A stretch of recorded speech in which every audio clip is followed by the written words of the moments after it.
Good morning. Welcome, commissioners, CDE staff, and members of the public watching remotely.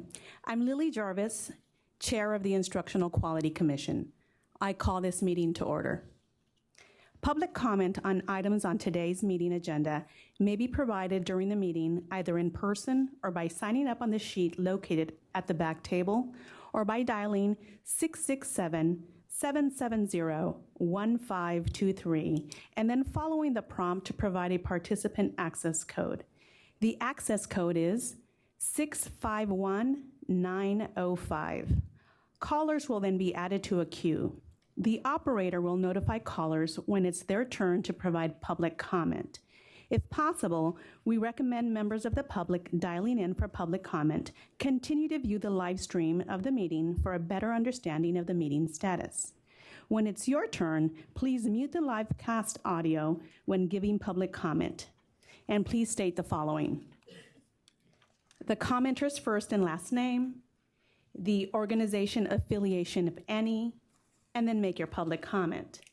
Again, the phone number is 667-770-1523, and the access code is 651905. The phone number and access code will also be announced at the start of public comment for each item.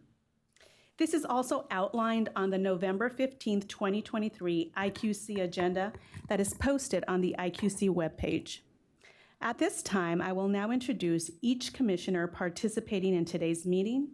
When I call your name, please unmute your microphone and confirm your attendance, and then mute your microphone again. Commissioner Cristina Andre.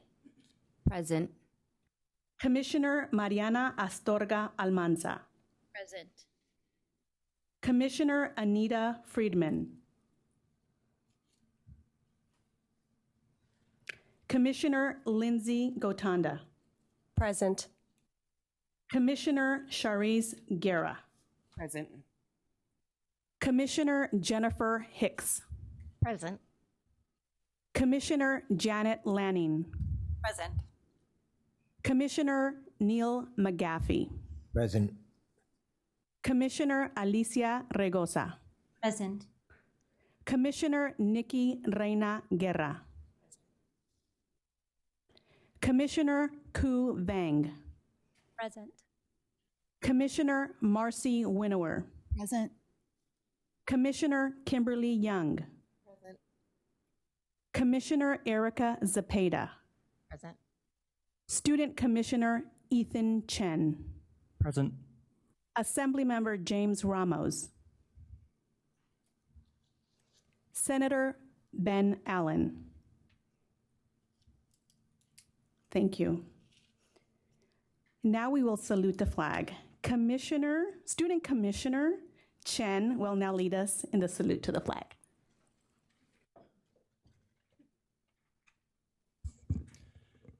I pledge allegiance to the flag of the United States of America and to the republic for which it stands, one nation, under God, indivisible, with liberty and justice for all.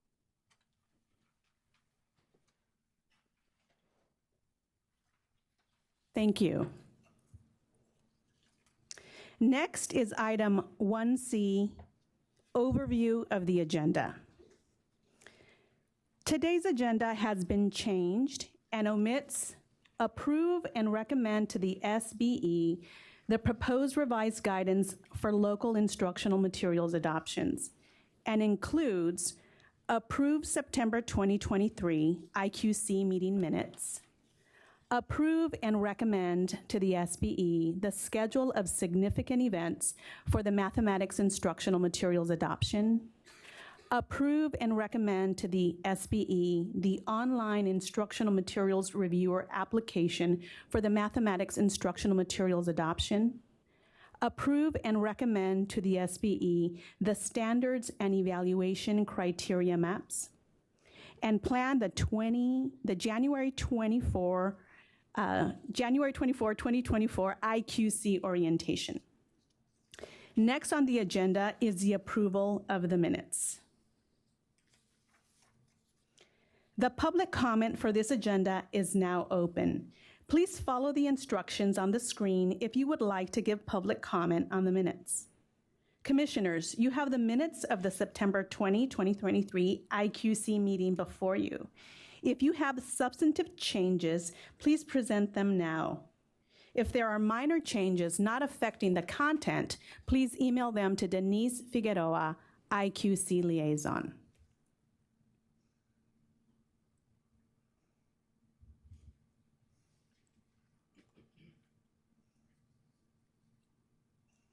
Can I have a motion to approve the minutes? I motion to approve the minutes for the September 20th, 2023 IQC meeting. The motion has been made by Commissioner Regosa. Is there a second to the motion? I second the motion. Who seconded the motion? Okay. The motion has been seconded by Commissioner Vang. Is there any discussion of the motion? Is there any public comment on the motion? There is no public comment. The public comment line for this item is now closed. I now call for a vote. All in favor?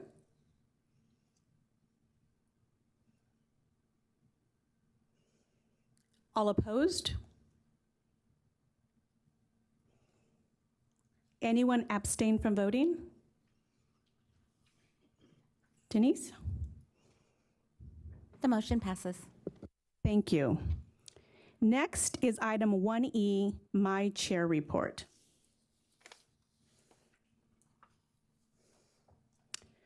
Good morning. As we recognize Native American Heritage Month, it is with deep honor and respect that I present my final report as the chair of the Instructional Quality Commission. I am profoundly grateful for the opportunity to live and work on the ancestral lands of the Tongva and Gabrielino peoples. In acknowledging the painful history marked by land seizures, disease, subjugation, slavery, relocation, broken promises, genocide, and multi-generational trauma, I extend my sincerest respect and honor to the elders and their descendants, both past and present. I make this recognition as a vital part of my commitment to learning, understanding, and progressing in a way that honors this rich heritage and its enduring impact. The items on today's agenda certainly make me appreciate the lively and remarkable journey of the mathematics framework. What seemed like a monumental task several years ago is a reflection of the unwavering commitment of the IQC's collective responsibility and a prime example of the hard work, coordination, and sheer talent of the Curriculum Frameworks and Instructional Materials Division. Our agenda today encompasses items of significant importance. These items propel us forward by continuing to shape the future of mathematics education and by establishing a benchmark for educational excellence. For several commissioners, this will be our final IQC meeting. However, the continued work of the IQC will resonate well into the future of California's educational landscape. For the remaining commissioners, your expertise, your perspectives, and your commitment are invaluable assets. I urge each and every one of you to deeply involve yourself in the upcoming projects and to find joy and satisfaction in your contributions. Finally, as your chair, I thank every single one of you for the confidence that you have placed in me and for your continued support. I eagerly look forward to following the journey of each of your future projects.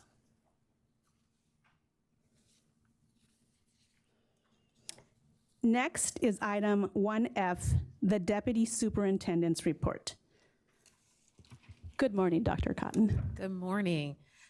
Thank you, Chair Jarvis, and good morning, commissioners, and welcome back to Sacramento. I'd like to start off the meeting to recognize commissioners, as you mentioned, Chair Jarvis. for whom this is their last meeting.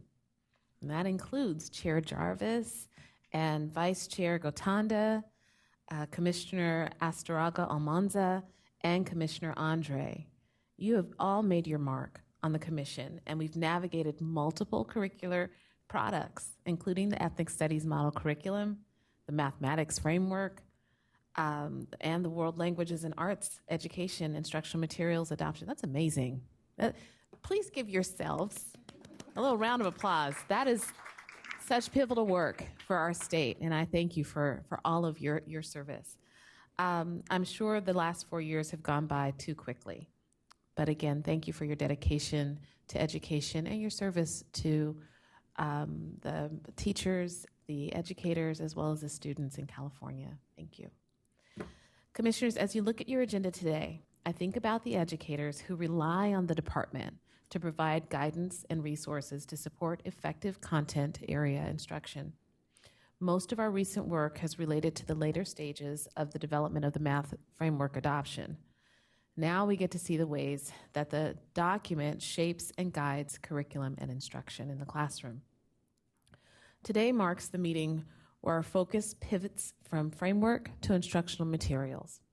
The state-level adoption of instructional materials was outlined briefly in the IQC's annual orientation provided by Seaford staff in January. And this morning, you'll get a more detailed overview of the work as it relates to the upcoming mathematics adoption. Once you hear the overview, you'll discuss the schedule of significant events that lay out the milestones in the process and your role in reviewing and recommending the elements that are within it. The timing of this review is unique. You're seeing the ways the department engages both publishing houses and expert educators. This includes content related to standards and criteria maps for submitting publishers and the application for instructional materials reviewers. I look forward to this important discussion as you advise the State Board of Education at the beginning stage of this adoption. Thank you for your work here. And I'll turn things back over to Chair Jarvis.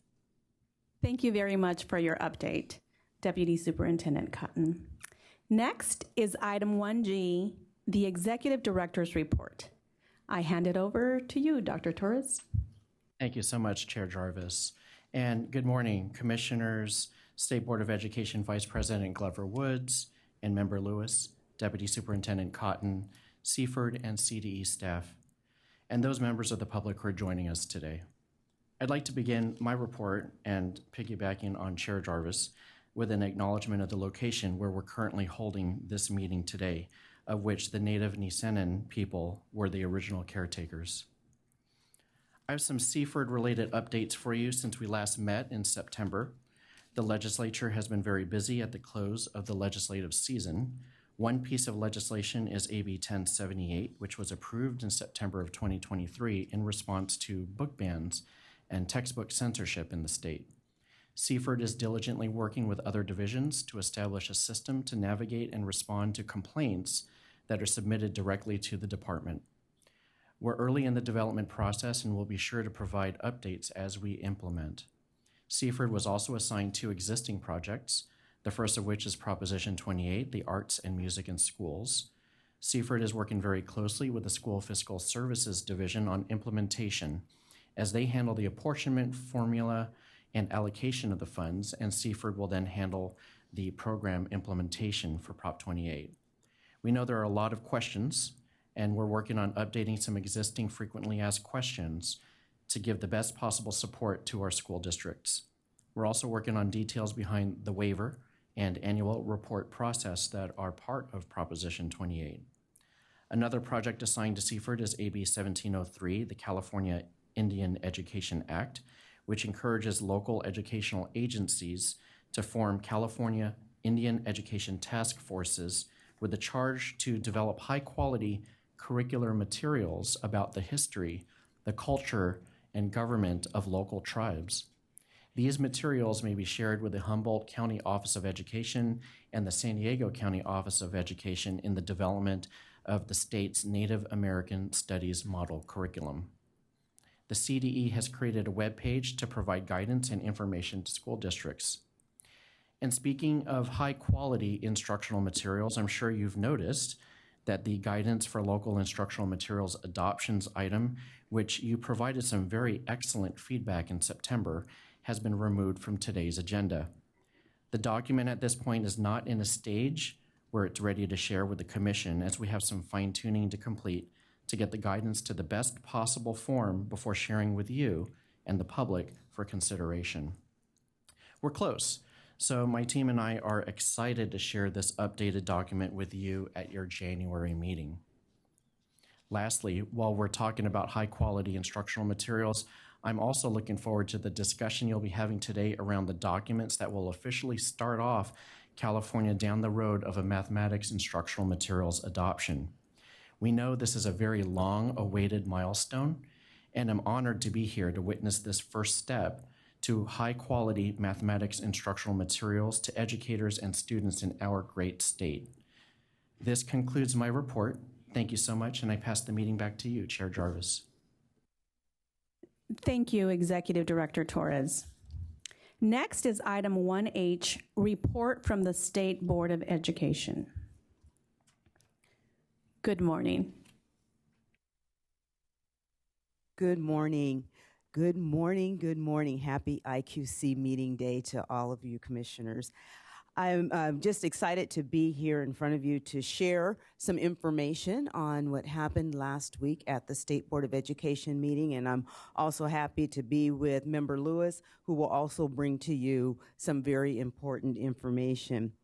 Before I start, though, let me, as I probably say every time I have the opportunity to come before you, let me say thank you. Thank you for your time. Thank you for the travel. I know many of you were up early this morning because I saw you at the airport as well. And I just want you to know, as Deputy Superintendent Cotton said, that your dedication, your sacrifice is greatly appreciated. As I said, we had a State Board of Education meeting right here in this very space last week. And there were a few items that did take place that might be of interest to you as IQC commissioners. The first order of business was the appointment of Nancy Portillo to Chief Deputy Superintendent of Public Instruction at the California Department of Education. Ms. Portillo will serve alongside Chief Deputy Mary Nicely, and she will be overseeing and supporting statewide initiatives related to literacy, mathematics, teacher recruitment, and professional development. So we welcome Chief Deputy Portillo in her new assignment. Also, November is always a fun time for the State Board of Education because we have opportunities to meet some very fine educators and very fine students in the state of California as we engage in screening for the various commission appointments that are available. So I'd like to share with you that, first of all, we had many fine students that applied and were interviewed for the Student State Board of Education member. We winnowed it down. I believe we had well over 20 students who applied. 12 went forward to the SABE conference, and I would like to tell you the acronym for SABE, and it's escaping me right now. I try not to give you alphabet soup when I'm in front of you, but it's the, I believe, Student Advisory. I'm looking at Commissioner Lenny. Yes, Student Advisory Board of Education. Okay, there we go. So 12 semifinalists went forward to them. The students selected the 6 that they would like for the State Board to interview. And the State Board did interview all 6. They were fine. I had shared a little bit before the meeting that if the world were mine, we would have 6 student seats on the State Board of Education. We had to engage in the very difficult task of narrowing it down to 3. So there are 3 semifinalists that are now going to go forward to the governor's office, and the governor's office will make the final selection for the State Board of Education student member. We also had an opportunity to hear presentations from the SABE delegates, and the topics, first of all, let me just say this, and I won't take too much time, but our world is in some very good hands, especially if we were to look at the work and the heart of the students that were able to present and propose various areas of consideration. Their heart is so much in tune with how to make the world and the field of education better for all students, not just those who might be doing very well in school. And they also have an eye on the future. So let me share with you some of the topics that were proposed.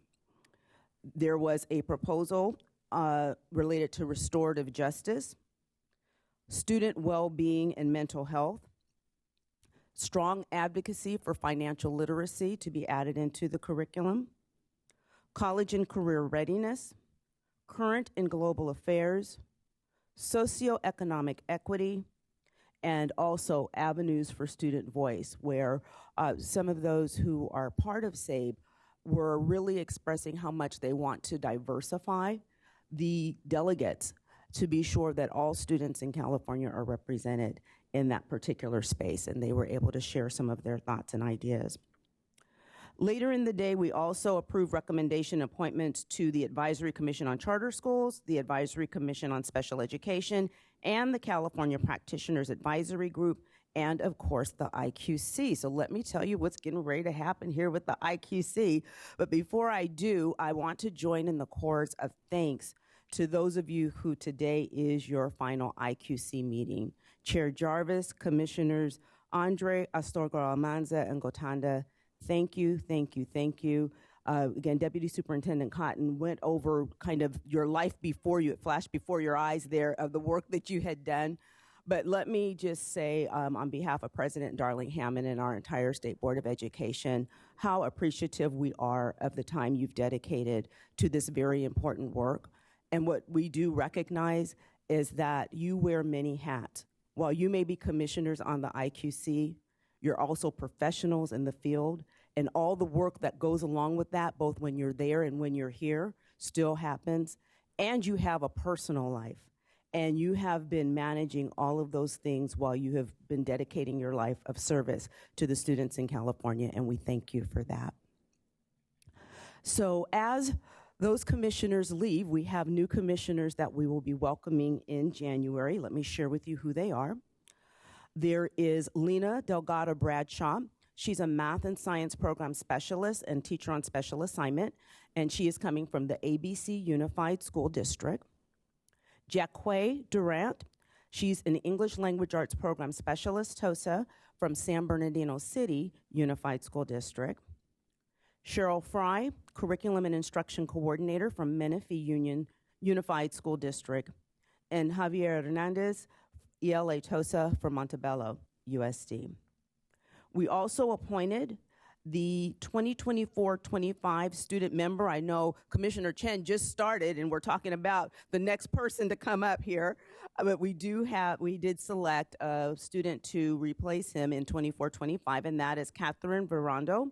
She's from Aliso Niguel High School in Capistrano Unified School District. Lastly, before I turn it over to Member Lewis, I just wanted to share with you that there were 3 information items that may be of interest to you. We did receive an update on the CASP scores, and there was an information memorandum that went out. I'm sure you guys have seen those scores. I won't go into detail. We also received an update on the chronic absenteeism and absenteeism by reason data quest report release. And while we have seen a decrease in the percentage of students that have been chronically absent from the previous year, we still do recognize that the numbers are still very high. And we want to take a look at how we can ensure that school is a place that students want to be in and that they see value in. And we also want to think about how might we also need to look at instruction if there are students who are unable to be but are able to complete the work.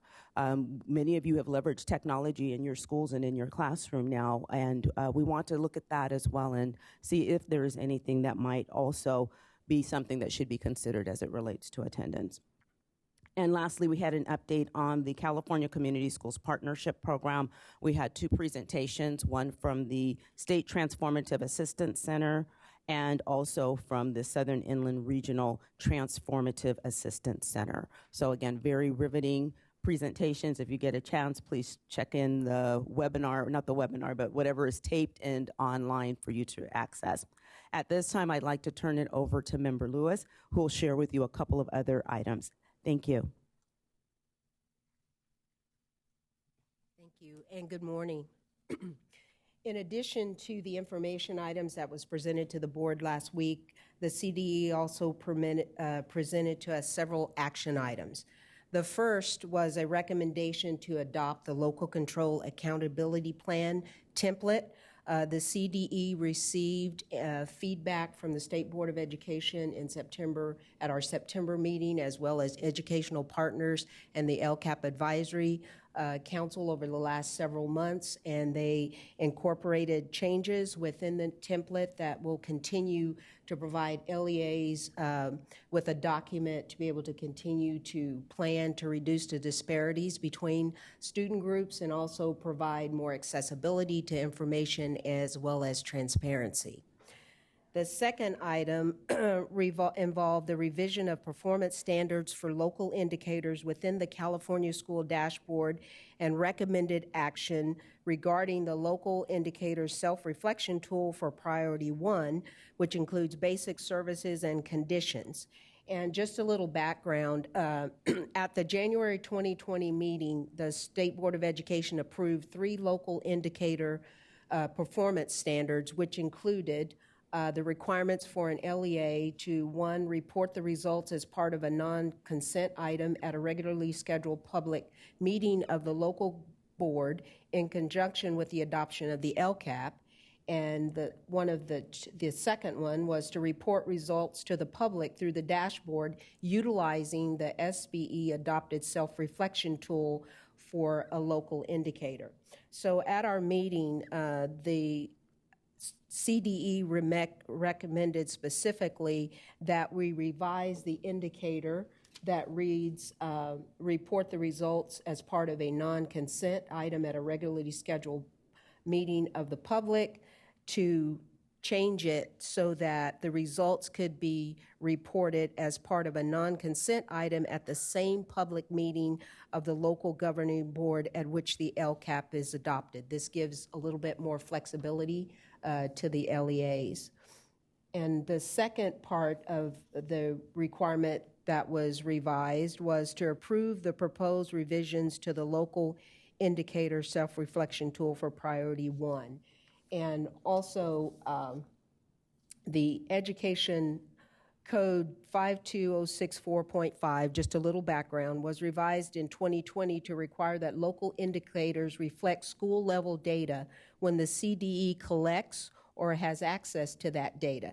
So the first local indicator to be impacted by this change is the teacher assignment priority portion of Priority 1, which includes basic services and conditions, appropriately assigned teachers, access to curriculum-aligned instructional materials, and safe, clean, and functional school facilities. So in September of 2023, the State Board approved the objective criteria for the 2021 teacher assignment outcomes within Priority 1. So at our meeting last week, the CDE recommended that the self-reflection tool for Priority 1 be revised to reflect the approved objective criteria. And the State Board unanimously approved both of these recommendations from the CDE. Another recommendation from the CDE was to approve the proposed use of the observation protocol for teachers of English language learners, the OPTAL, to satisfy requirements of Criterion 2, which is the teacher evaluation of EL students, and Criterion 3, which is parent opinion and consultation for reclassification decision-making for students who take the summative LPAC. And based on the field test and validity study, the CDE recommended that the SBE approve the threshold level of 3 or level 4 on expressive and receptive OPTAL ratings for reclassification. And the board unanimously approved this recommendation as well. And that concludes our liaison report. Thank you. Thank you to both of you. Next is item I, Instructional Materials Adoption Process. Public comment for this agenda item is now open. Please follow the instructions on the screen if you would like to speak. I will now turn it over to Dr. Marla Clayton Johnson, Education Administrator. Good morning. Good morning. Happy Wednesday, everyone. To kick us off this morning, we will have one of our amazing education programs consultants, David Almquist. He'll be taking us through kind of a balcony view of the instructional materials adoption process, and he'll be able to answer any questions you may have about the process or your roles. David?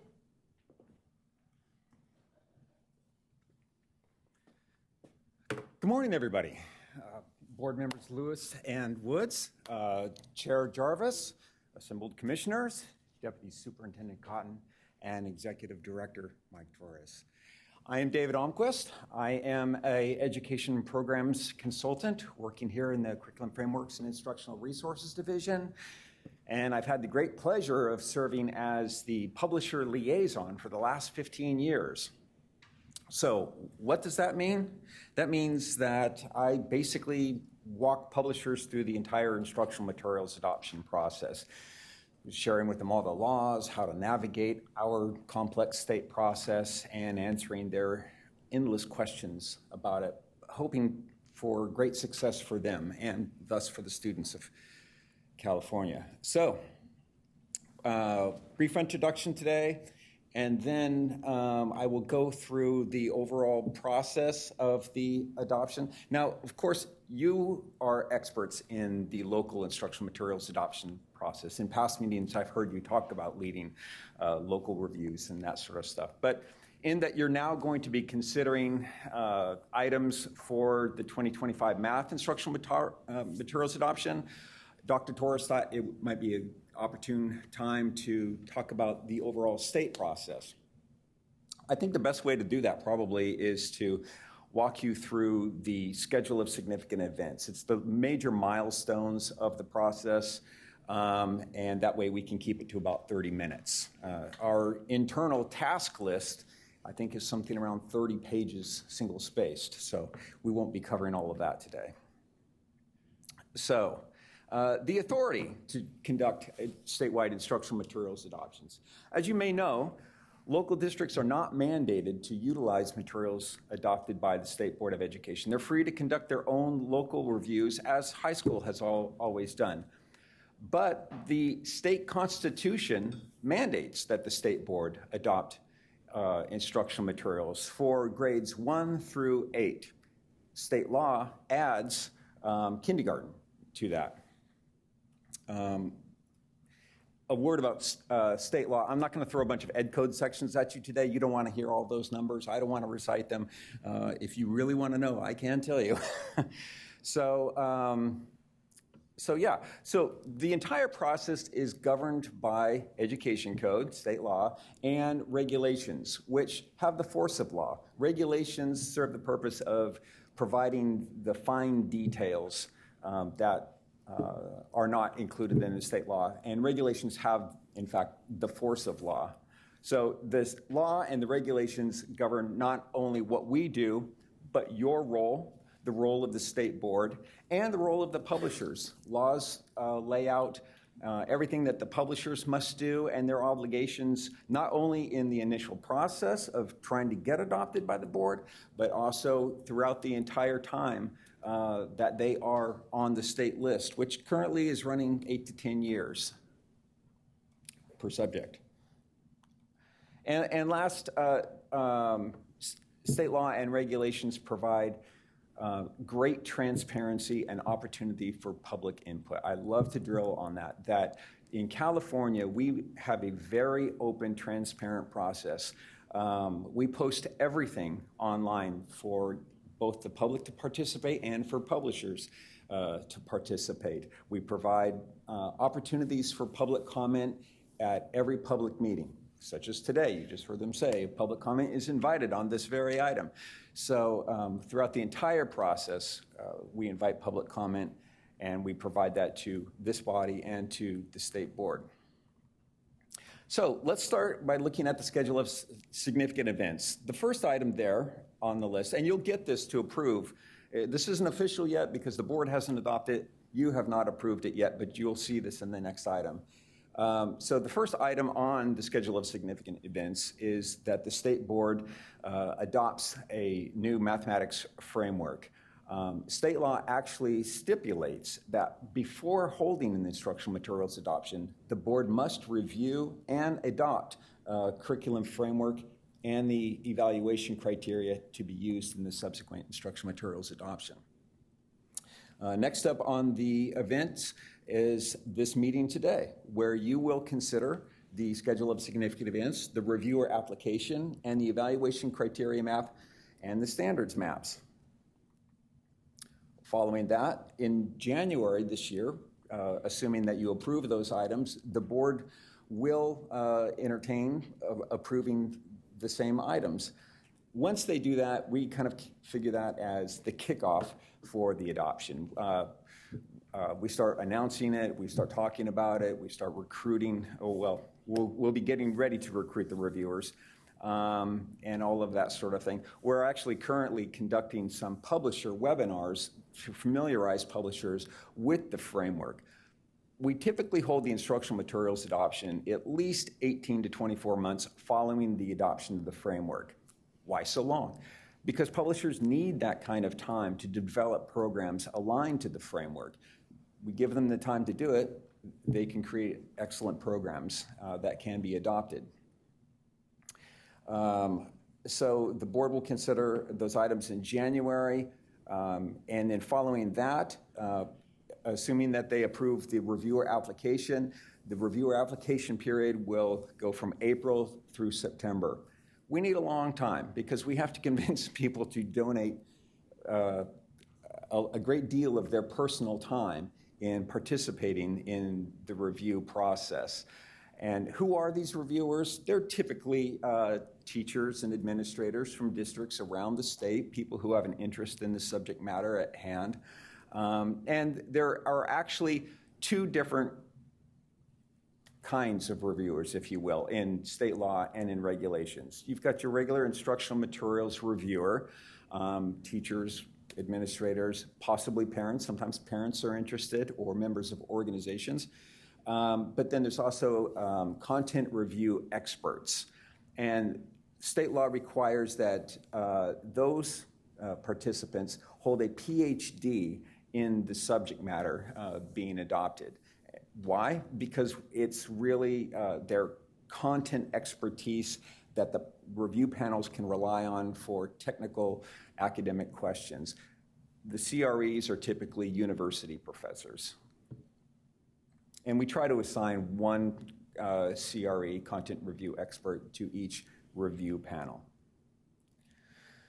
So about this time next year, the next item on the schedule of significant events is a small publisher fee reduction requests are due. So state law actually mandates that instructional materials adoptions be fully self-supporting by publisher participation fees. I think it was about 10 years ago that the legislature and the governor, in all of their wisdom, thought that that was a good idea. So there is a fee for participation, and regulations set that fee at $8,000 per grade level per program. But it sounds like a big obstacle for some, and it would be. But state law actually provides an opportunity for people to apply for a reduction in that fee. Who can qualify as a small publisher? Regulations state that it's an entity that has 100 or less employees along with its affiliate companies, an entity that has made less than $10 million gross over the last 3 years, and an entity that is not considered to be a leader in the particular subject. So we'll receive those, and then the board will have the opportunity to approve those. We typically receive quite a few applications for that, and the board has always approved those reductions. And it's really nice to see both the big houses participating in the adoption process and small entities participating. My favorite story is from the 2017 history adoption, where one guy who used to be an attorney who just loved history wrote a history book, jumped through all the hoops to participate, and he got adopted. So a one-man operation, right along with your McGraw-Hills, your Pearsons, your Houghton Mifflins, and so that was really exciting to see. And same in science, actually. We had a college professor, along with a few of his associates, participate and get adopted by the state board and out there being used in school districts. So the California process really creates a level playing field for any publisher or developer who wishes to participate in the process. In November next year, about this time, you will get to see the list of all of the people who have applied to be reviewers for the process. We will take the applications, we'll put it in a lovely spreadsheet with all their names and their history and their information. And of course, we check for any potential conflicts of interest. We don't want publisher employees applying to review programs. So you will get to see that list, and then you will consider the applicants, and then you will make your recommendation to the state board, who in January of 2025 will then appoint reviewers. And then again, in January 2025, we hold what is called a publisher invitation to submit meeting, a publisher briefing, if you will, where we go over all of the fine details of participating in the adoption process. This presentation is a companion to a document that we will publish early next fall, the invitation to submit document. And that it's typically about 30 pages long, and it identifies all of the laws, regulations, and timelines, the responsibilities and duties of publishers in their participation process. We want them to fully understand the obligations to California by getting on board with this. So we do this meeting in January, and typically it's a really good turnout. And following that, by a couple of weeks, the publisher intent to submit will be due. Now, we make this due following the invitation to submit meeting because we want publishers to fully understand what they're signing up for. So they submit this intent to submit, and then we will then understand who is going to participate because this is a hard deadline. Based upon this deadline, we will invoice publishers for that fee that I spoke about a moment ago. There are additional forms and program descriptions due in March. Publisher fees are due, and publisher fees are due prior to the reviewer training because state law stipulates that before the state spends any large amount of money on the adoption process, that we have to collect those fees. So then the exciting thing comes up. That's the reviewer training week, and we will hold that in April of 2025. And all of the instructional materials adoptions that we hold are on a very similar timeline on the calendar year, mainly for the purpose that when reviewers will do their independent review, they want to be out of school because it takes a lot of time. So we basically set the whole thing up to accommodate the reviewers who are predominantly classroom teachers. So let me walk you through training week, what that is like. That's a lot of fun. We are going to have the training, as we usually do, at the Doubletree Hotel here in Sacramento. It's the only hotel in Sacramento that the state can afford and that has enough room. So on Monday of that week, we will do a facilitator training where we talk about how the week will unfold and what your role will be. Now, this is an interesting point. Some of you, this is your last meeting, Commissioner Jarvis. However, state regulations clearly state that facilitators for the adoption process can be past members of the commission. So in that we are expecting a very large turnout of publishers, it's very likely that Dr. Torres will be making a few calls to past commissioners to recruit more facilitators. So we'll train the facilitators on Monday, we'll get set up, and then the real training occurs Tuesday through Thursday. We bring all of the reviewers to Sacramento, and we meet in the grand ballroom there at the hotel. and we put all of the reviewers together in their panels. So based upon the applications and the appointed reviewers, Director Torres and staff will group them in review panels, typically 8 to 12 reviewers on a panel. And then we will assign a particular program to each panel, largely based upon that panel's expertise and what they're best qualified to review. So we will group them at the training so that they begin to, know each other, to work with the facilitator, and we will walk them through various state laws, the evaluation criteria, and they'll do practice sessions where they'll practice doing an independent review. They'll practice meeting together to talk about their independent reviews and what they found about the programs. It's really a rewarding experience. I really encourage you all to participate. Friday of that week, we reserve for publisher presentations. What we do is we take each panel, we put them in a small conference room there at the hotel, and then we cycle the publishers in and out. We give publishers about 1 hour to present to the panel who will be reviewing their materials on their program. Now, we counsel them strongly not to try to sell their product to these people, because that's what they typically do. But what we counsel them to do is to share the dynamics of the program to really help the reviewers understand how to navigate the program, how to find, all the teacher materials, the assessments, everything that they need, the differentiated learning strategies. We tell them you've got to familiarize the reviewers with the program, because they're going to get thrown in cold to this and have a couple of months to look at it and make a judgment on it. So there's that. About 2 weeks following training is when the publisher programs are due to the reviewers. And that is the complete program. Everything must be done. All components must be submitted. Nothing will be allowed late.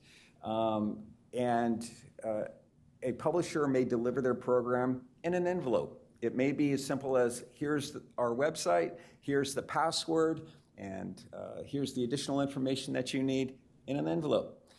In the 2015 ELA ELD adoption, publisher programs showed up on pallets, sometimes a couple of pallets, and it's really up to the publisher. There's no law requiring digital materials or print materials. They can be print or digital or a combination of both, which most programs these days are. So the programs arrive at the reviewers' homes, but they can also arrive at your homes as well, or your place of work if you prefer. In 2025, we will survey you to find out whether or not you want to receive a copy of the programs, because state law charges you with reviewing the programs in making your recommendation. And we will also survey state board members to see if they would like a copy of all of the programs being submitted. In addition to the copies going out to the reviewers, the commissioners, the board members, state law requires that publishers post all of their student materials online for all of the world to see up until the state board takes action. We then take the URL to their page and we put it on one page on our website, where the public can easily turn and find all of the materials being considered. Again, the California transparent process. In addition to that, we have about 20 learning resource display centers located around the state, and these are entities, typically county offices of education or universities that have libraries, and they will display the materials up for consideration of adoption, and then for 2 years following a state board adoption.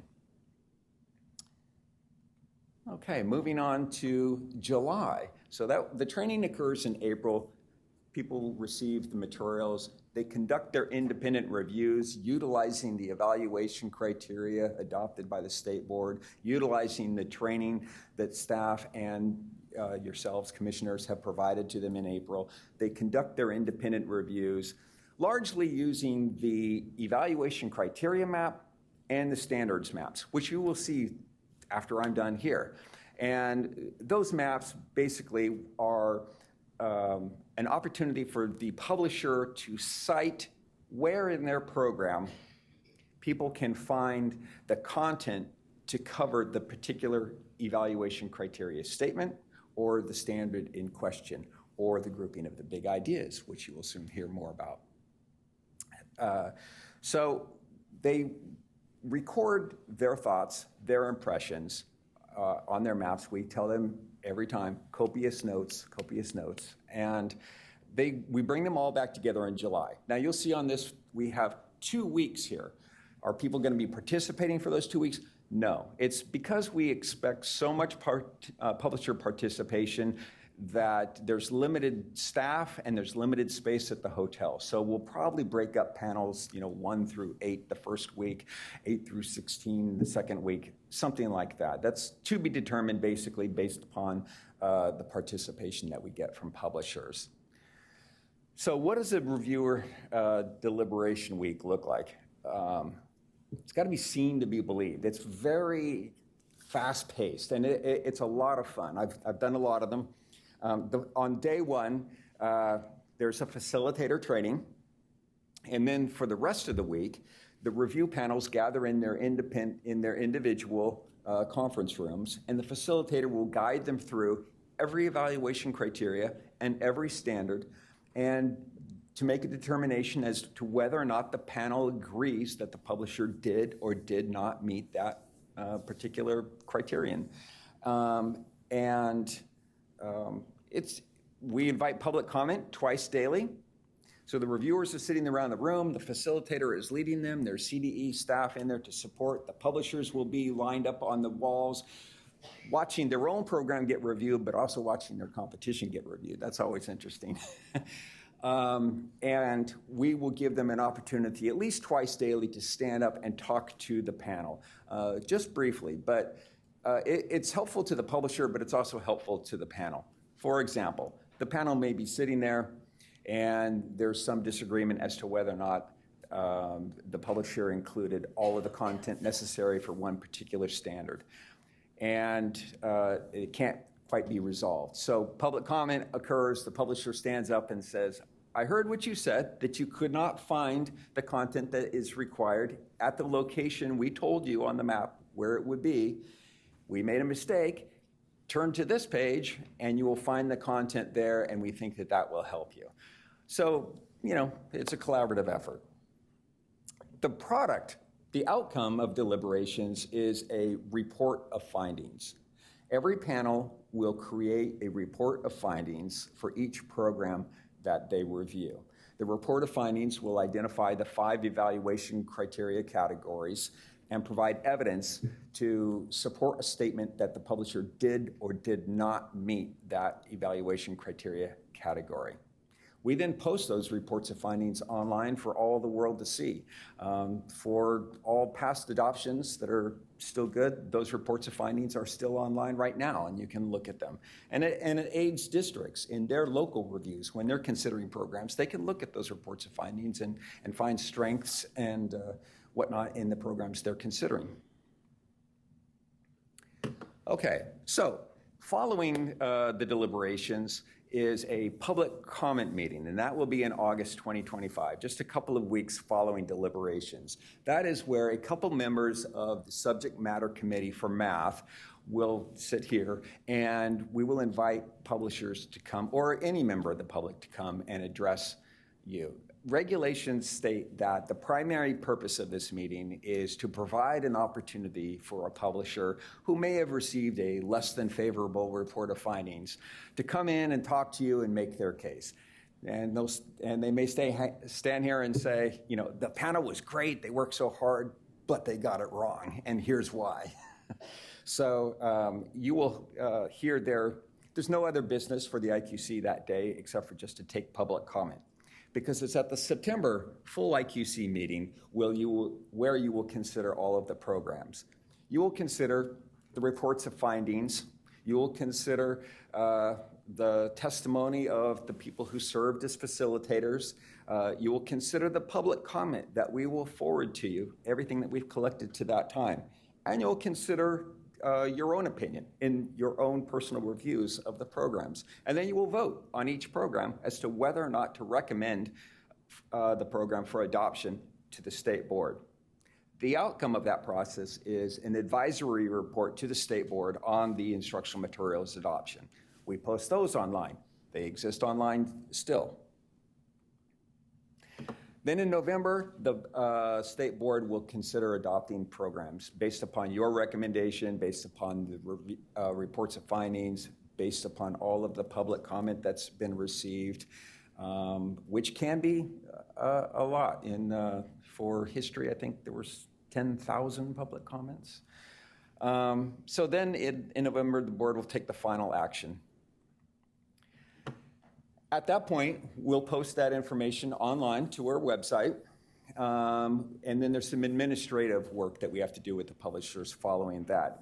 We post all of the program components to what is known as the online price list. So you can go right now to the Department of Education website. You can look up a publisher's program on this price list, and you can see a list of every board-adopted component, the details about that component, such as the CDS code and all that sort, or the ISBN, sorry, the ISBN, and then the price of each component. State law stipulates that publishers can lower their prices at any time, but they can only raise them every other year. And you can find those current prices on the CDE website. There's an edits and corrections process that we administrate with the publishers. In the review process, if reviewers find incidental issues with a program, they will note those, and those will be included in the reports of findings. You, the commission, will validate those. The board will adopt any changes to be made. And these are very minor changes, like the omission of a word or spelling or formatting or things like that. It's not a rewrite of a chapter or even a paragraph, frankly. So there's an edits and corrections process. We confirm all that. And then final additions are delivered by the publishers in spring of 2026, really ready for fall 2026 implementation. So the state instructional materials review really encompasses three things: the academic content review, based upon the evaluation criteria found in the framework; the social content review, which I'm sure you're familiar with, which has been in the news a lot lately, which is basically that instructional materials may not contain any negative portrayals of any group, that they must provide a proportional representation of groups of people in the instructional materials, and that there is no gratuitous advertising in instructional materials. And then, of course, the third aspect of the review is the public comment in the review. And again, the public has opportunities to review these materials throughout the process, online, at the LRDCs, and the commission and the board will consider public comment. And that's really it. That's really the state adoption process in a very brief overview. And I would love to entertain any of your questions. Anything. No questions. Okay. Actually, I do. Going back to August of 2025, the publisher's coming to maybe clarify an unfavorable response. I'm wondering then, if they're coming to the IQC, is that actionable for us? Are we? Excellent question. It's not. At the August meeting, you're simply going to hear them. And then the members who hear those comments will share that information with the full IQC in September. It's just basically to give a publisher who still has hope to make their case. And indeed, it has occurred that the commission has changed the recommendation of the review panel. They don't change the recommendation, but they made a different recommendation. it's not very common, but it has occurred where the panel said, no, we don't approve this program, and the commission has said, oh, based upon other evidence that existed originally, the publisher cannot provide any new content to add to their program. Oh, and they desperately ask, oh, it's coming next week. No, it's too late. Yeah, the commission on occasion has made a different recommendation. The board, too, has made different recommendations. There was a case where a publisher had so many edits and corrections, it was frustrating for everybody, and the board decided to override the panel's recommendation and not adopt the program because they were not happy with it. So it can happen. Thank you. Sure. Any other questions? Well, we're out there trying to recruit publishers right now. We're doing all that we can to let publishers know that the 2025 math instructional materials adoption is going to happen. Just last week, we published a new 2025 math adoption website or web pages on the CDE website. I took a device not associated with work and I Googled California math adoption, and the first link was to that page, so the word is out there. Anybody who's interested in participating in California's adoption should be able to find it.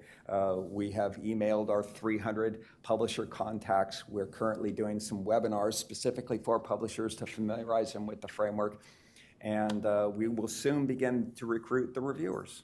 So if there's no other questions, thank you.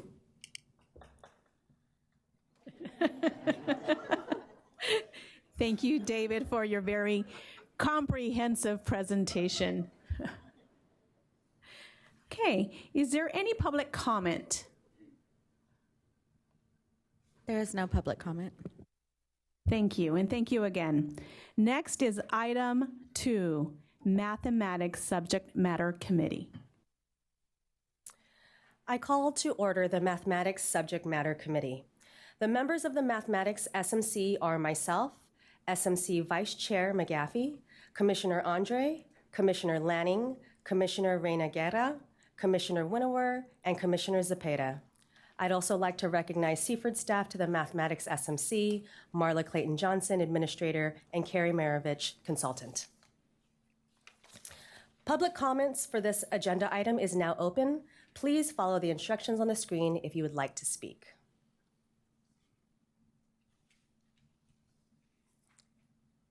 If the commissioners who are not on the SMC can just put their name placards down. Thank you.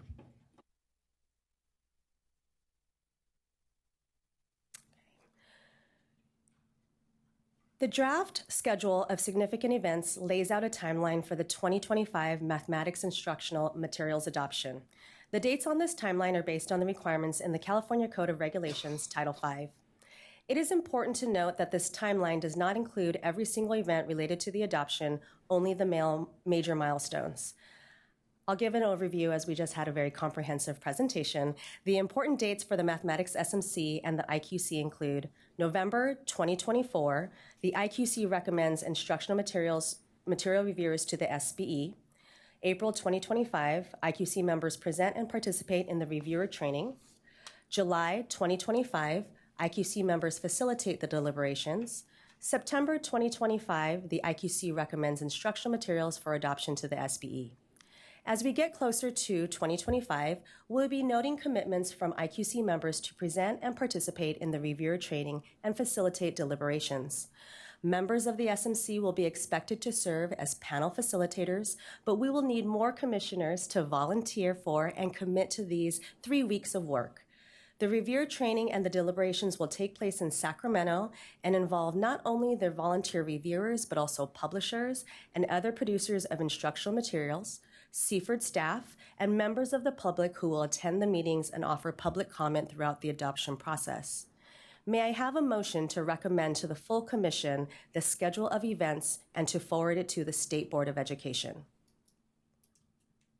I make a motion to recommend to the full commission the schedule of significant events and to forward it to the State Board of Education.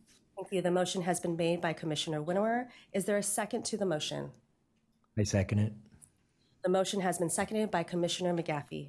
Is there any discussion on the motion? Is there any public comment on the motion? There is no public comment. I believe that we are ready to vote. Only the members of the subject matter committee are voting. All those in favor? All opposed? Any abstentions?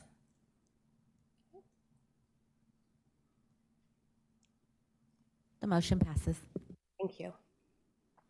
The second item is the application questions for reviewers for the upcoming adoption.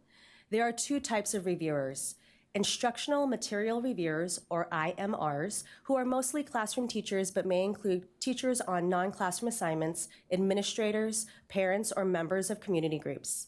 Content review experts, or CREs, are required to have a doctoral degree in mathematics or related subject. The CRE serves as a resource to the panel in understanding research pedagogy in their academic field.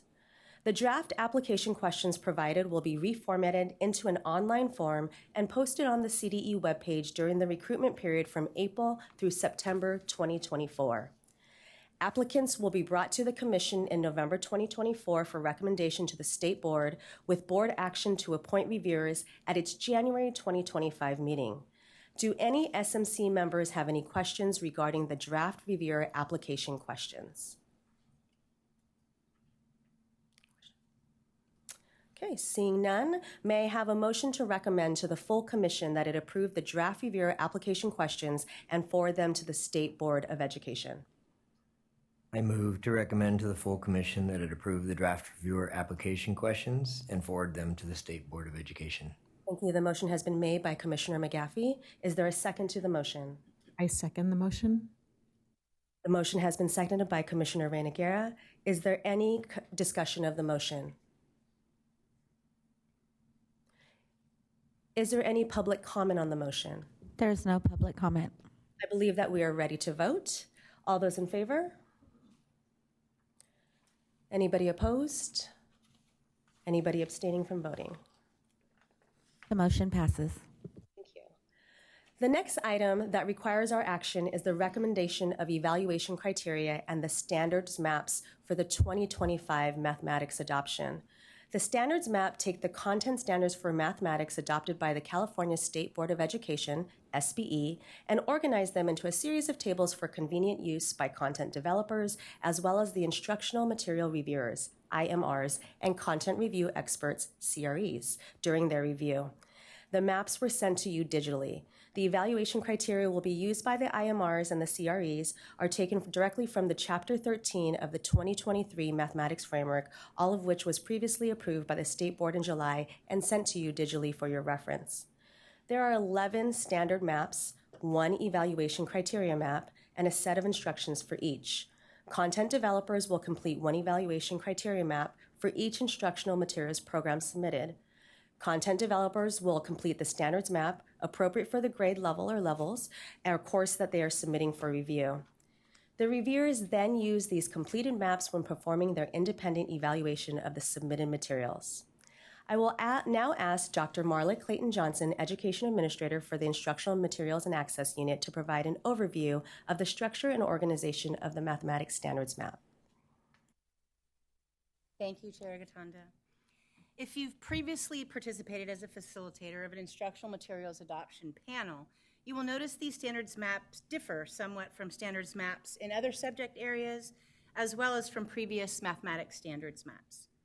To ensure engaging, rigorous, and equitable math instruction, the 2023 Mathematics Frameworks encourages a shift toward thinking about K-12 math as a series of major conceptual ideas, like the big ideas in the Mathematics Framework, that across grade levels enfold clusters of content standards and connect mathematical concepts. Instructional materials developed around major conceptual ideas open the door to connectedness, clarity, and engagement, and organizing instruction around grade level big ideas can lead to greater achievement by many more students. For this reason, it was important to incorporate the major conceptual ideas into the standards maps rather than the traditional linear way of organizing content standards. You will notice on the maps that Publishers and content developers are asked to note where each content standard is addressed with relevant, often multiple, major conceptual ideas. To ensure that instruction in the content standards occurs within the scope of these conceptual categories, the standards maps also add an additional table before the standards of mathematical practice, where content developers are asked to cite where each of the major conceptual ideas is addressed within the submitted instructional materials program. As this will guide reviewers in confirming alignment, these standards maps have been designed as a tool to ensure submission of instructional materials programs that are in alignment with the core ideas of the newly adopted mathematics framework and aligned to the content standards adopted by the state board in the subject area and the grade level for which the instructional materials programs are submitted, therefore complying with Education Code 60200C4. At this time, Carrie Maravich, and one of our education programs consultants, and I are happy to answer any questions commissioners may have about the standards maps or the evaluation criteria map. I have a question or maybe a comment about the standards map. I've been looking at the Algebra 1 map. That's what I'm most familiar with, but all the maps are very similar. And I had a question about why the individual standards for the content area are listed separately underneath the organization around major conceptual ideas. On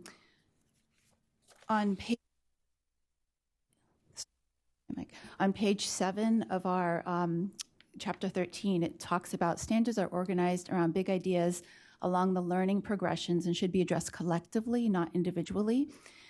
So when I look at the beginning, this organization around major conceptual ideas, there is a column for how are standards covered, but it doesn't ask the publishers to address specific standards. Is it possible to sort of combine the content standard chart with the first one so that it truly looks like the standards are encompassed by the big ideas? And one of the reasons I'm bringing this up is I remember from the 2013 framework, one of the big challenges we had in math was trying to address the procedural standards, which are amazing and important, the practice standards, versus all the content standards. So is there a better way to help us direct the publishers to sort of, combine the content standards into the big ideas? That's a great question, thank you. So we're looking at a new way of doing things. In that previously standards, it's very linear. It was kind of check off, are they there, are they not? So we are looking at organizing standards under the major conceptual ideas. So any suggestions regarding the format of it are very welcome, as this is our first shot of kind of organizing them in a different way. So we will take that under consideration. Thank you. And I was thinking with this first table, which looks really powerful, maybe the specific standards are listed in addition to the how. Thank you.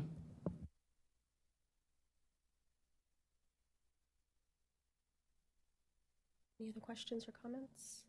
Okay. Sorry. I just wanted to reiterate what was just said about our content standards with the big ideas. I have a similar concern with where I see it in the criteria map when we talk about not only the big ideas, but the progressions of the standards through multiple grades. So if we look at, for example, fractions in 3rd through 5th grade, there's one criterion in the criterion evaluation, in the evaluation criteria map, 2 point something, I can't find it now, but it's in one of those. And it just seems that such a major issue for teaching some of those critical concepts to our students and for the teacher who's teaching a particular grade, but to understand that there's a progression of this, not only from their grade, but before and after. If there's some way to make that a much bigger thing than just one area out of 6 in 5 different criteria, if that makes sense what I'm saying. It just seems to be one item, and it's such a major thing to understand those progressions in math. So are you suggesting to expand on that one item? Yes, exactly. And somehow, as Commissioner Winter was saying, because when you go to each of the grade levels, it's just the content standards listed. And if they're not, again, if it's not part of a overall format, as she was suggesting, they might spend a little bit of time on the evaluation criteria map and then move to their grade level and not. I think the two should be tied together somehow, or somehow in each of the grade levels have a place for that progression to be reviewed or to be looked at somehow. Sorry I'm being so vague, but. Thank you. We understand.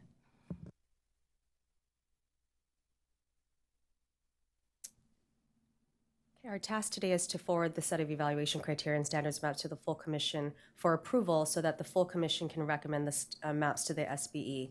Before I call for a motion, are there any other comments or questions that you would like to discuss at this time?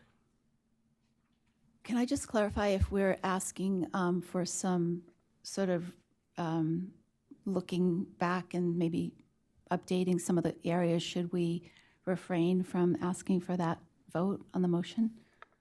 I was going to actually ask for a motion to recommend to the full commission with the recommended changes that have been made by the SMC, that it approve the draft evaluation criteria with those recommended changes. Okay, so with that, may I have a motion to recommend to the full commission that it approve the draft evaluation criteria and standard maps with the recommended changes that have been discussed and forward them to the State Board of Education.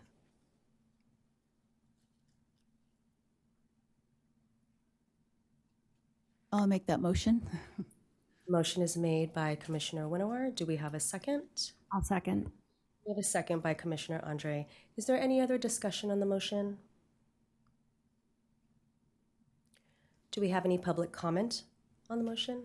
There is no public comment. The public comment line for this item is now closed. I believe that we are ready to vote. All those in favor? Anyone opposed? Any abstentions? The motion passes. I will now close the meeting of the Mathematics SMC and turn it over back to Chair Jarvis. Thank you. Thank you. Next on the agenda is item 3A, reports and actions from subcommittees to the full commission. Public comment for this agenda item is now open. Please follow the instructions on the screen if you would like to speak. I will now turn it back over to the Commissioner Gatanda, the chair of the Mathematics SMC.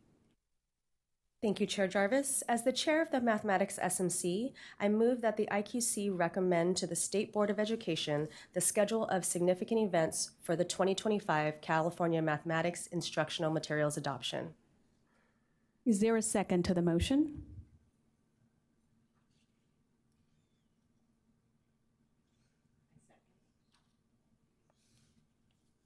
Commissioner Gatanda has moved and Commissioner Reyna Guerra has seconded the motion. Is there any discussion? Is there any public comment on this item? There is no public comment. I now call for a vote. All in favor?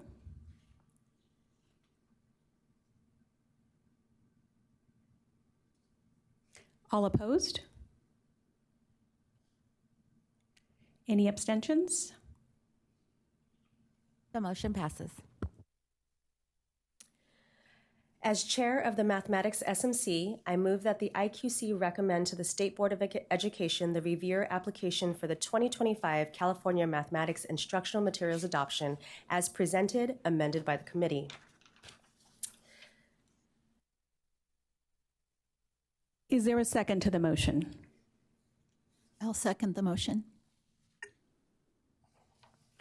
Commissioner Gatanda has moved and Commissioner Winnower has seconded the motion. Is there any discussion? Is there any public comment? There is no public comment. I now call for a vote.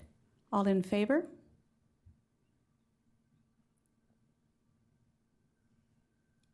All opposed? Anyone abstain from voting? The motion passes. Thank you. As chair of the Mathematics Subject Matter Committee, I move that the full commission recommend to the State Board of Education the set of evaluation criteria and standards maps with the recommended discussed changes to be used in the 2025 Mathematics Instructional Materials Adoption. Is there a second to the motion? I second. Commissioner Gatanda has moved and Commissioner Lanning has seconded the motion. Is there any discussion? Yes, I have some questions or recommendations. So if we look at category 3, I'm specifically looking at the evaluation criteria. And I'm looking at category 3 around assessment. And 3.3 talks about the language needed to participate. I'd like more clarity about that. Are we talking about providing assessments in alternate languages? Or how is that being evaluated or determined?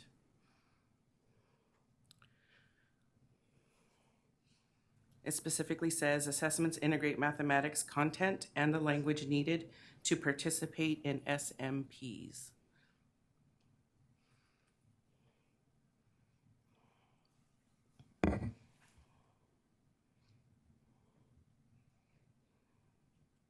So in the evaluation, you're talking about the evaluation criteria map, correct? So this is taken directly from the criterion statements from Chapter 13 of the Math Framework. And what this means is that in the instructional materials programs, the assessments that are associated with those instructional material programs are going to integrate that math content, and then the standards for mathematical practice, those are also going to be involved in the assessment. So that has nothing to do with language or primary language? That's a good question, and I don't know the answer to that. I don't believe so, but if there's no clarity, we can find out that answer for you. Because the way that it reads to me is that there would be supports in primary language. Understood.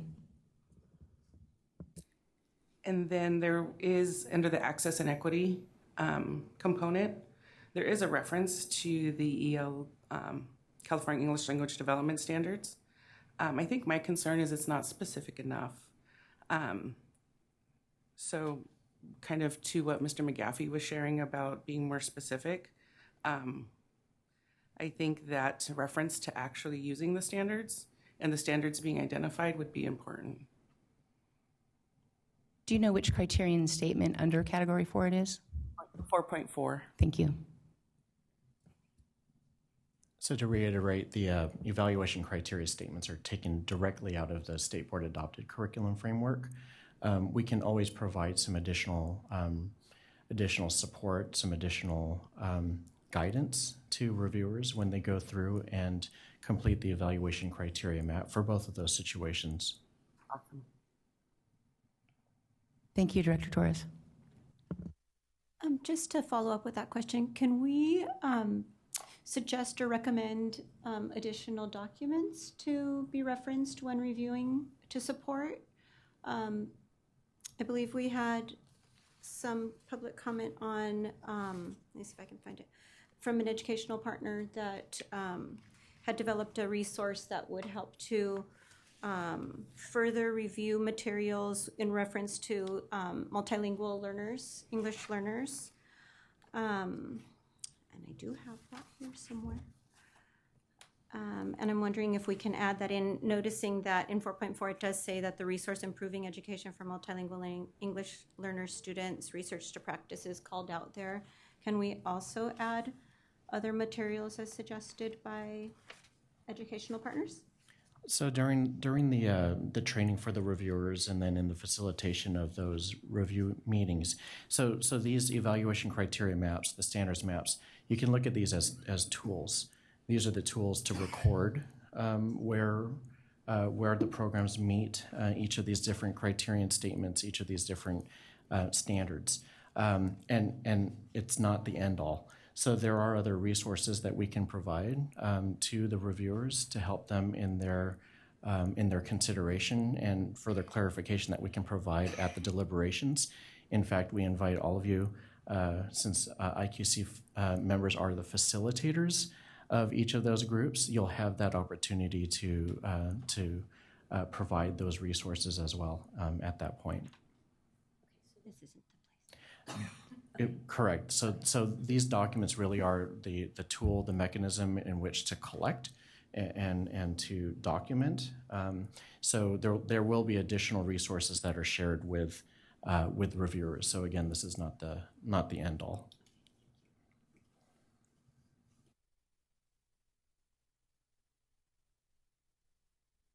Is there need for additional discussion or ask for further clarification?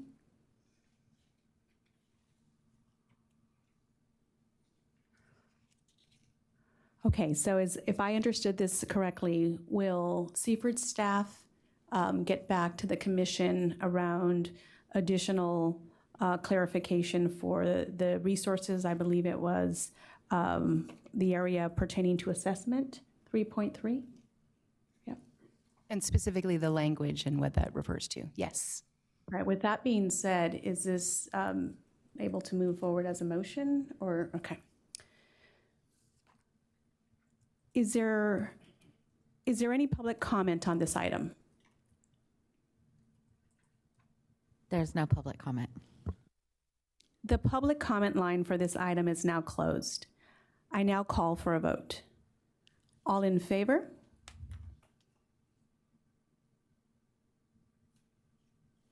All opposed? Anyone abstain from voting? The motion passes. Thank you. Item 3B, approve and recommend to the SBE the proposed revised guidance for local instructional material adoptions was withdrawn from the agenda on November 13th, 2023. Next is item 3C, plan January 24th, 2024 orientation. The public comment for this agenda item is now open. Please follow the instructions on the screen if you would like to speak.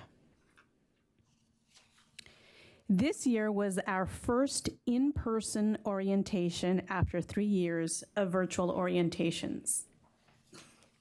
For your reference, there is a copy of the 2023 orientation agenda in your folders. I'd like to open the floor for a discussion on the most memorable orientation activities that you have participated in. Think about what went well in past IQC orientations and what you would like to see in future orientations, as well as any desired outcomes. I'm sorry, there's not a copy. Our printer servers went down yesterday, and so there's not a copy of the agenda. So I'm so sorry to clarify. Thank you.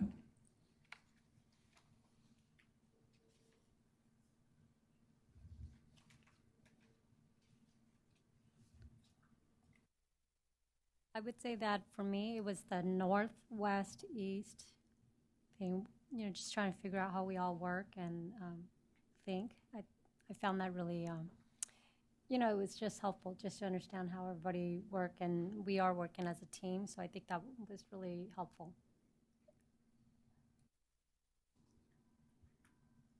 It's going to sound a little bit simple, but just the fact that we were in person really helped to orient ourselves and get to know each other better and to be able to do some of those activities. So appreciated that. I think in terms of future orientation, first I would echo everything the fellow commissioners mentioned, but really looking at what the timeline is for the upcoming years, like what are the big rocks that we anticipate will fall on the IQC's purview over the next 1 to 4 years. I found myself kind of putting that timeline together myself, but just kind of saying, here's what's on the horizon. We know it's not, perfect, but this is what we anticipate will fall under your purview.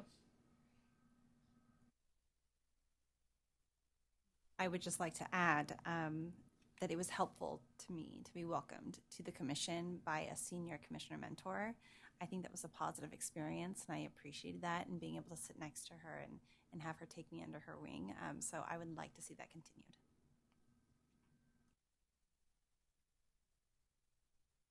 I personally appreciated the overview of the structures of what IQC within its agenda, its structures, how we manage IQC itself.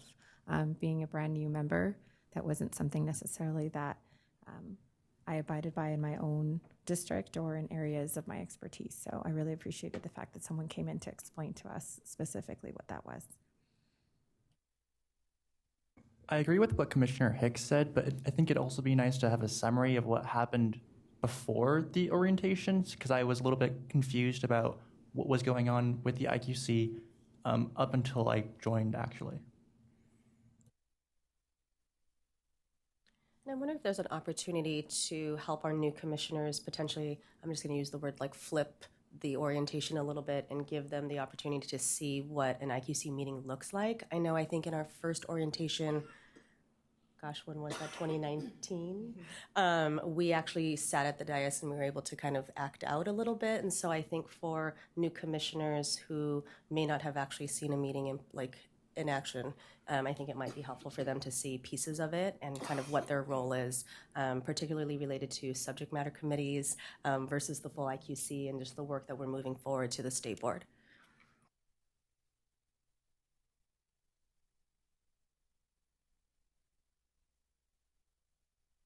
I remember when I came on, I think one of the things that was really jarring was the appointment of the subject matter committees, like really understanding that process. It's kind of like, what? I mean, like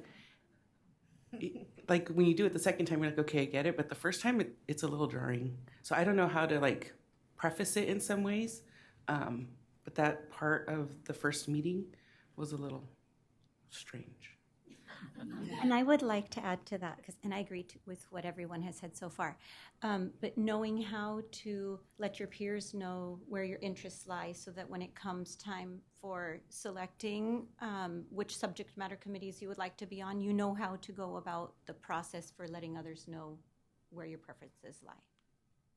And I think to that end, I think it can kind of combine what Commissioner Hicks said about just the timeline and really understanding the work that needs to be done and determining whether or not, as a commissioner, you want to be the chair of math, knowing that there are going to be some very significant things that are coming up for that subject matter committee versus one that may not have a lot of work to do, and understanding just kind of that personal and professional commitment.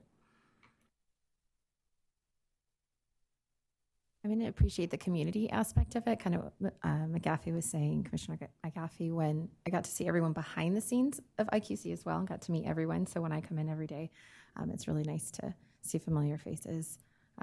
Of course, I'd love to see commissioners, but I also like to see everything that happens behind the scenes and everyone who's involved. That was a great aspect of it too.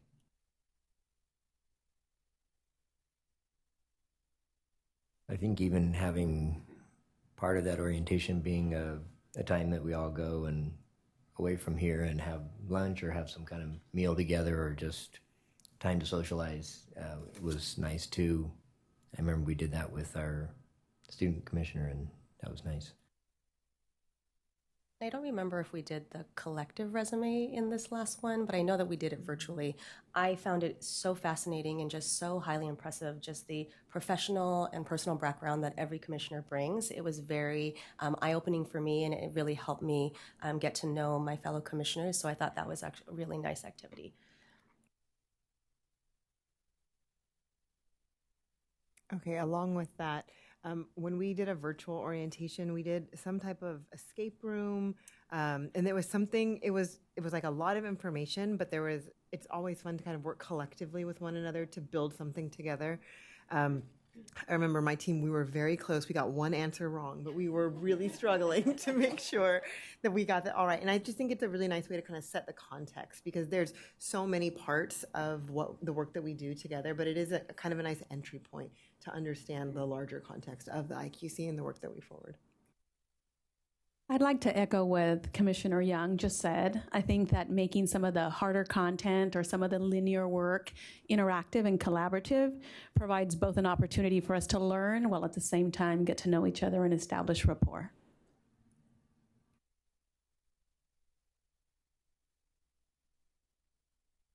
I think for the student commissioner specifically, it'd be nice if my successor has the chance to at least participate in some way with the January meeting, because I think for me, I had the orientation, but I didn't actually go to the real meeting, so it would have been nice to see that.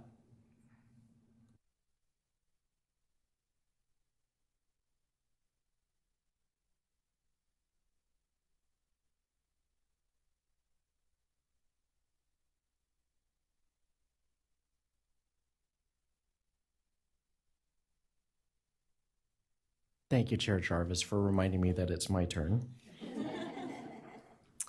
Thank you all for your very thoughtful discussion on this and your recounting of some of the previous orientation activities that we've had with the Commission. It's good to hear that some of those were successful. It's good to hear that some of those can come back. We don't, understanding that commissioners are on here for 4 years, we wouldn't want to repeat the same ones year after year, but it's good to hear that some of these activities are definitely valuable. We've taken some very copious notes, and we'll be incorporating that into the planning the orientation. So at this point, I'll now turn the meeting over back to Chair Jarvis. Thank you, Executive Director Torres. Denise, is there any public comment?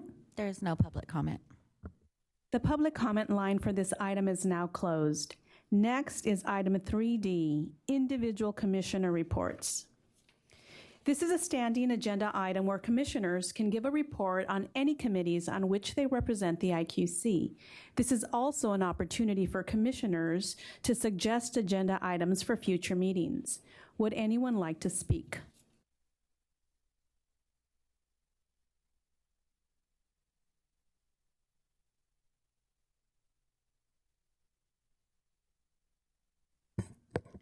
Good morning. I think it's still morning. I would like to speak a little bit about, I know that the work of the Arts Subject Matter Committee is done. We did a virtual instructional materials adoption process, which was very interesting. But now that we have, and I'm sad that I'm terming out now, I would love to continue to get like Prop 28, Arts and Music in Schools updates. And I just have questions. I don't know if this is the appropriate forum, but seeing that this is my final meeting, I'll go for it. So I'm curious as to, and this is in regards to Prop 28, I know that the FAQ webpage was updated recently, but I'm wondering if CDE has sought a legal opinion from council as to whether or not one-time or philanthropic dollars count toward the Prop 28 baseline calculation. I know that this is something that has been a little bit challenging for the field to determine, like PTA, PTO funds that are funding a position. It would be great to get some clarification out in the field. And I know that Seaford staff or Seaford department was recently kind of gifted the responsibility of seeing the implementation of Prop 28. Is there or will there be a specific contact person that those in the field can reach out to? Because right now we send an email to like just Prop 28 at CDE. And I was just wondering what the plans are for the future as far as having a very specific person that someone like myself as an arts coordinator can reach out to get clarification. Because this Prop 28 was momentous. It's a really big deal in the arts field. Like, I didn't think I would see this. So it's a very exciting time, but we've got questions. Who can give us answers? Thank you for that. And yes, we were definitely gifted this project, and the Prop 28 email inbox was just given, we were just given access to that, so now we can actually respond through that inbox. If you would like, you're more than welcome to also contact the cferd@cde.ca.gov inbox, and the questions will be routed to the appropriate personnel. And then thank you for the question about the philanthropic funds. We'll take that into consideration in the FAQs. I'd also like to add that in the absence of clarity, as the money, I know we don't have the money just yet, but some school districts have already front-loaded the money and are going to, shift things around when the funds do come, hopefully in February. So it would be very helpful to have that guidance. In the absence of guidance, school districts can get very creative. And it's sometimes hard to undo what has already been done. So guidance would be very helpful. And I'm also wondering, similar to when the local control funding formula was passed, and then subsequently, we had a new group. The California Practitioners Advisory Group was developed to kind of help oversee that implementation. I'm wondering if CDE has any plans of creating an oversight group for Prop 28, Arts and Music in Schools. Thank you for those follow-up questions. And as far as the guidance goes for the FAQs, if there isn't specific guidance on the CD webpage that is responsive to what it is that you're looking for, each LEA is also eligible to look into their own legal counsel as far as like what is considered existing funds and what isn't. As far as an oversight group, oversight committee, CD has to be very careful about what's written in statute and being careful not to overstep bounds. And so we will take that thought into consideration. I appreciate that.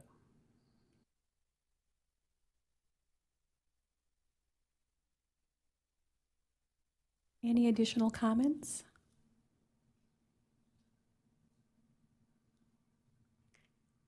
Any reports of commissioners? Okay. Thank you. Next is item 3E, Commissioner Acknowledgments. The public comment for this agenda item is now open. Please follow the instructions on the screen if you would like to speak. Today is the last meeting for Commissioners Andre, Astorga Almanza, Gatanda, along with myself.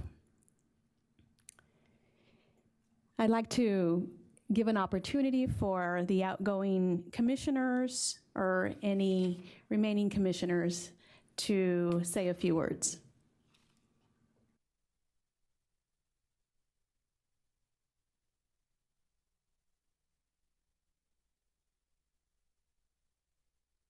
I'm going to start before I start crying. I had to write it out, so just bear with me. It's been a wonderful learning experience to be a part of such passionate and a driven group these past 4 years. I've always felt that I identify with the character Forrest Gump because somehow I have this knack for ending up in the most amazing places at just the right time. This is the time, this talks about the time that I spent as part of the IQC being one of the most pivotal times for me. I have met so many incredible minds while having a seat at the table during some very necessary and yet difficult discussions about the happenings in the world of education as it reflected our world at large at the time. This experience has not only been transformative for me as an individual, but has renewed my passion for the work that I've engaged in as an educator for the past 25 years. I am forever grateful to so many, starting with the State Board of Education for giving me this opportunity to engage in the work at this level, the Seaford staff for all their support all these past 4 years and everything that they do, to Executive Director Torres for his direction as we navigated the work before us, Denise for, this is all capital ALL that she does for us, and to all the commissioners that I've had the opportunity to grow with. It's been my honor and privilege to serve. Thank you. And I didn't cry. So good.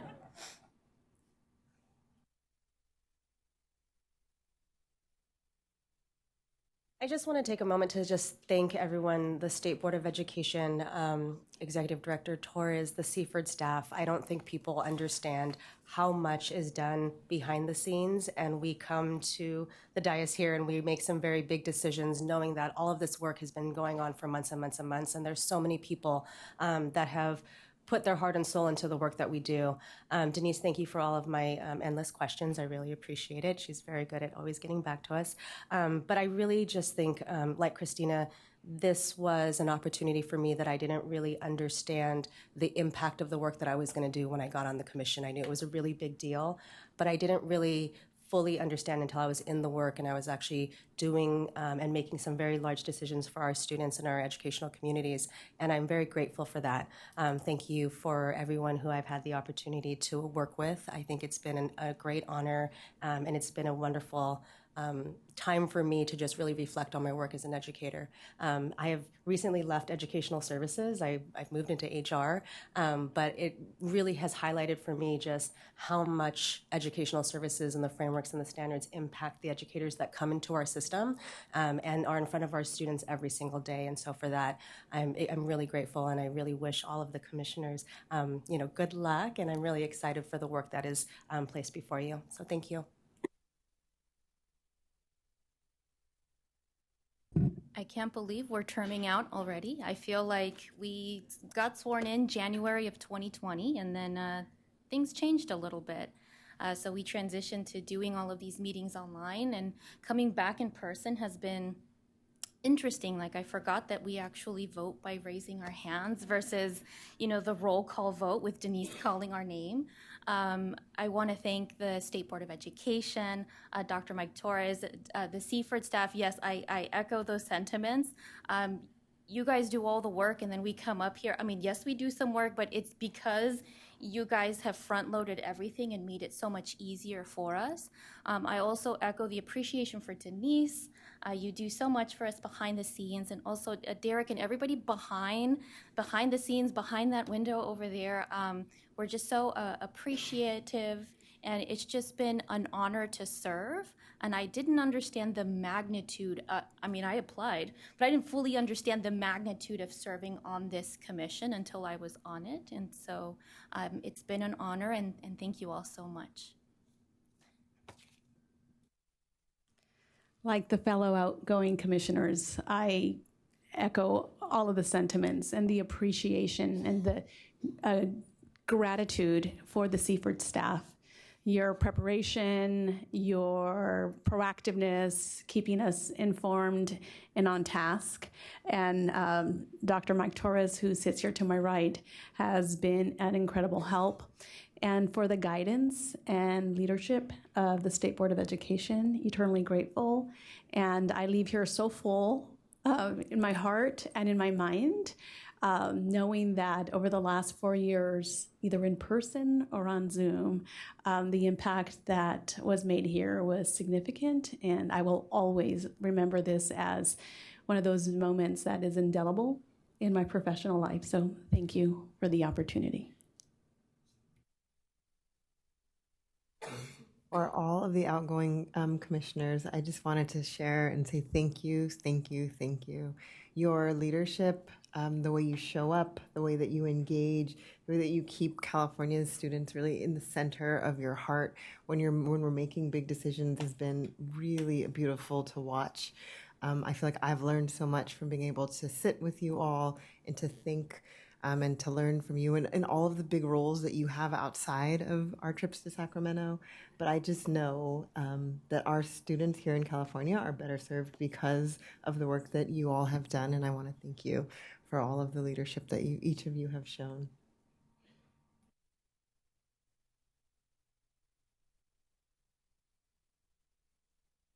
Do any of the other commissioners want to say a few words at this time? All right. I'll say something quickly. I'm sorry I didn't get a chance to work closely with any of you, but I do want to reiterate what Commissioner Young said, and thank you for your service. I think you are all part of some very interesting times on this commission. We heard a little bit about it last year from the outgoing commissioners, and then I also want to thank Commissioner Jarvis for your wonderful leadership this past year. Thank you, Commissioner Winower. And yes, definitely some very interesting times. Prior to the meeting, we were talking about what these four commissioners have gone through, all of the different projects that they have seen, all the different work that they've done, and amidst COVID or despite COVID, this commission got the work done that needed to be done on behalf of California. I just want to recognize Commissioner Andre for the work that she's done as the chair for physical education, vice chair and chair for the ELA, ELD subject matter committees, and then the chair again for PE this year.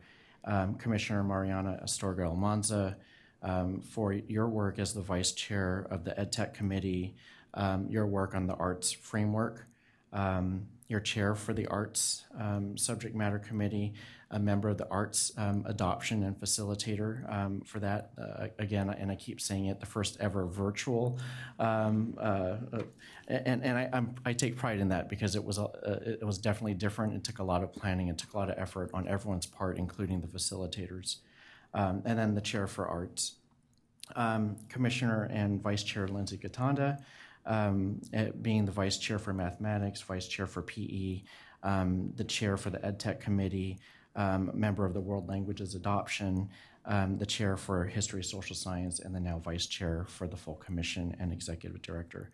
And last and definitely not least, I appreciate the leadership that Commissioner Jarvis has shared with the IQC over the past 4 years. Again, I can keep listing World Languages Framework work that you've conducted. The chair of the ELA ELD SMC participated as well as a facilitator in the World Languages Adoption. Chair for World Languages, Vice Chair for ELA ELD. What hasn't she done? So definitely appreciate it. We have certificates for each of you, and then we also have plaques that are going to be mailed out. But I just like to read the content on here of what's on these certificates of recognition. So in honor of outstanding service as a valued member of the Instructional Quality Commission from 2020 through 2023, your valuable contributions of time and expertise have been instrumental in furthering our mission to provide all children with quality and innovative educational materials so they can develop and achieve to their full potential. I extend my sincere appreciation for the time and effort you have contributed to such a wonderful endeavor. And this is signed by the State Superintendent, Tony Thurmond. So I would like to present these to each of you. So, Commissioner Andre.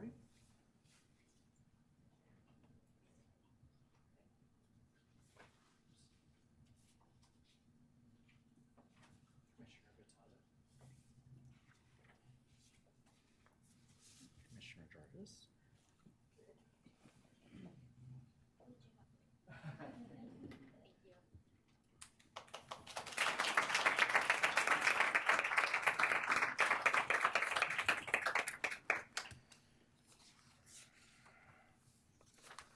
Thank you. Denise, is there any public comment? There is no public comment. The public comment line for this item is now closed. I thank you all for your participation in today's meeting, and this concludes our agenda for the day. I now adjourn this meeting.